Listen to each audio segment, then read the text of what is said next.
বিশ্ব রাজনীতিতে আবারও উত্তাল সময়। এক সময় যে ন্যাটো জোটকে পশ্চিমা বিশ্বের সবচেয়ে শক্তিশালী ও ঐক্যবদ্ধ সামরিক জোট হিসেবে ধরা হতো, সেই ন্যাটো নিয়েই এখন প্রশ্ন।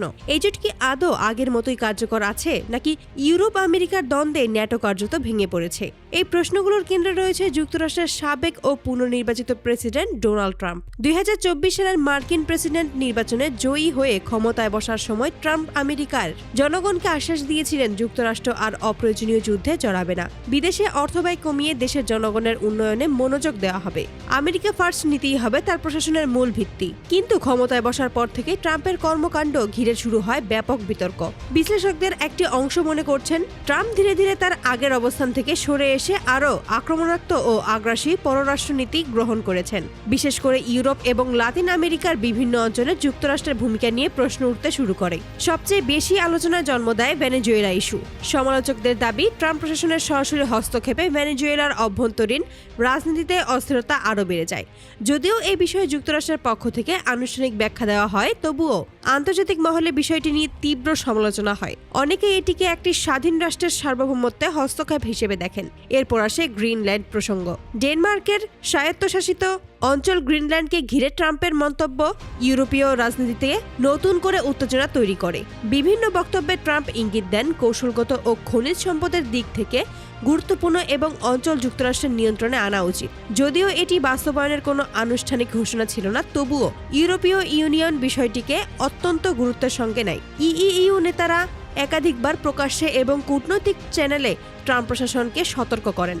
তাদের বক্তব্য ছিল, এ ধরনের মন্তব্য শুধু আন্তর্জাতিক আইন নয়, ন্যাটো জোটের পারস্পরিক আস্থাকেও দুর্বল করছে। এখানেই মূল সংকট। ন্যাটো জোট গঠিত হয়েছিল মূলত ইউরোপ ও উত্তর আমেরিকার নিরাপত্তা নিশ্চিত করার জন্য। এই জোটের ভিত্তি ছিল পারস্পরিক সহযোগিতা, সম্মিলিত প্রতিরক্ষা এবং বিশ্বাস। কিন্তু সমালোচকদের মতে ট্রাম্প প্রশাসনের একতরফা সিদ্ধান্ত ও কড়া বক্তব্য সেই বিশ্বাসে বড় ধরনের ফাটল ধরিয়েছে।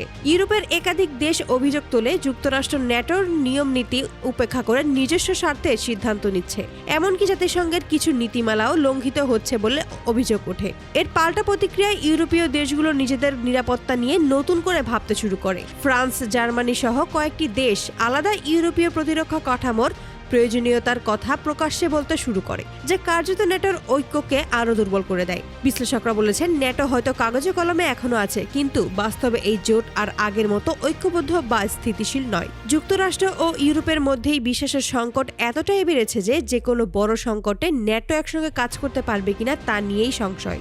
রাজনৈতিক বিশ্লেষকদের একটি অংশ এটিকে ন্যাটোর নীরব পতন বলেও আখ্যা দিচ্ছেন। তাদের মতে এটি হঠাৎ ভেঙে যাওয়ার ঘটনা নয়, বরং দীর্ঘদিনের টানাপোড়েনের ফল। অন্যদিকে ট্রাম্প সমর্থকরা বলছেন, ট্রাম্প আসলে আমেরিকার স্বার্থকে অগ্রাধিকার দিচ্ছেন, আর এতদিন ইউরোপ যুক্তরাষ্ট্রের ওপর অতিরিক্ত নির্ভরশীল ছিল। ন্যাটোকে নতুনভাবে সাজানোই তার লক্ষ্য। তবে প্রশ্ন থেকেই যায়, এই নতুন পথে গিয়ে পশ্চিমা বিশ্ব আরও নিরাপদ হচ্ছে নাকি আরও বিভক্ত?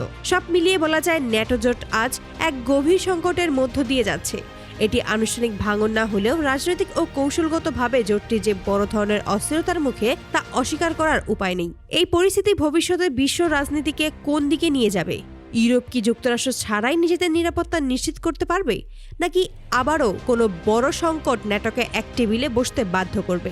আপনার মতে ন্যাটো কি সত্যিই ভেঙে পড়েছে, নাকি এটি শুধু একটি অস্থায়ী সংকট? মতামত জানান কমেন্টে। ধন্যবাদ।